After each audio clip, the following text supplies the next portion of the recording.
Ben birçok kürsüdə çıxış eləmişim, amma müəllimlərin qabağında, arada bu qədər müəllimin qabağında ilk dəfə çıxış edirəm, biraz heyecanlıyım.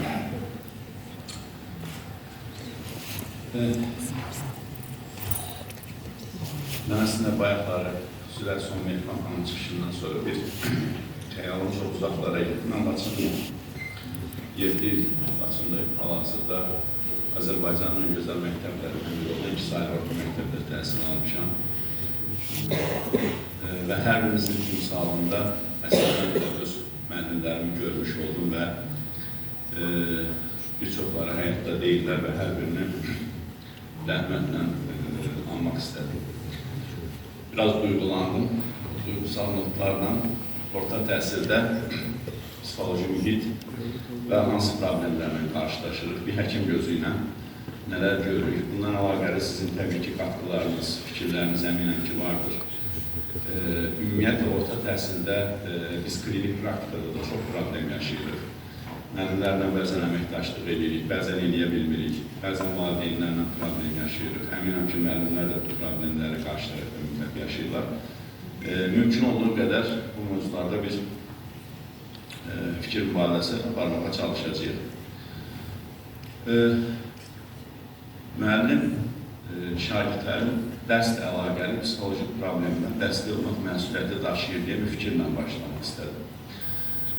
Çünki bəzən birçok müəllim düşünür ki, dərsimi dedim, işim bitdi və ya problemli bir uşaq gördüyü zaman onu həmən topu biraz valideyn atmaq, biraz aparıcı müalicələrdir, bunu başaraqdır, bundan adam olmaz kimi yanaşmalar göstərirlər.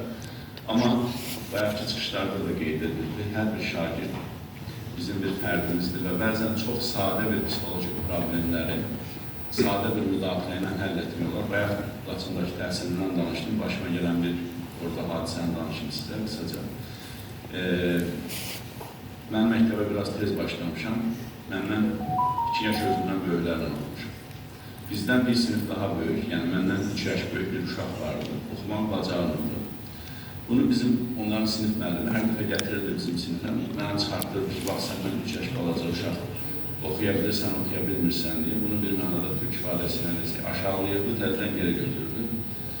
O uşaq məhv oldu, getdi. Təhsildən qoldu, tamamilə tam başqa bir istiqamətə getdi. Və mən həkim olduqdan sonra anladım ki, bu uşağın əslində disleksiya dediyimiz bir problemi vardı. Bu uşaq əslində zəkası normalıdır. Çox da müvəffəqiyyətli bir təhsil həyatı ola bilərdi. Amma birinci, ikinci sinifə başladığı zaman oxumanı qavraya bilmədiyi üçün kiçik bir dəstəklə, kiçik bir müdaxilə ilə bu insanın həyatını və təhsil həyatını və gələcək həyatını xilas etmək mümkün olardı. Amma olmadı. Bu müəllimlərin günahı deyildi təbii ki, o dövrdə 80-ci illərin axırı ortaları disleksiya və ya psixolojik problemlər deyən daha biraz təbii ki mütəxəssisdə yoxdur. Amma belə bir acı bir hadisə yaşadı. Və təbii ki, müəllim uşağa bir şey öyrədərkən xüsusilə Amerikada və ya xarici ölkələrdə bu təhsil metodlarını siz məndən qat-qat yaxşı bilirsiniz. IEP deyirlər, Individualized Educational Program, yəni fərdi tədris proqramı, şagirdin ehtiyacına görə bir tədris proqramı müəyyənləşməlidir. Bu məsələlər ümumiyyətlə hər insana fərdi yanaşmaq və onun təhsil ehtiyaclarını müəyyənləşmək önəmlidir. Psixi xəstəlik nədir, psixi pozuntu nədir?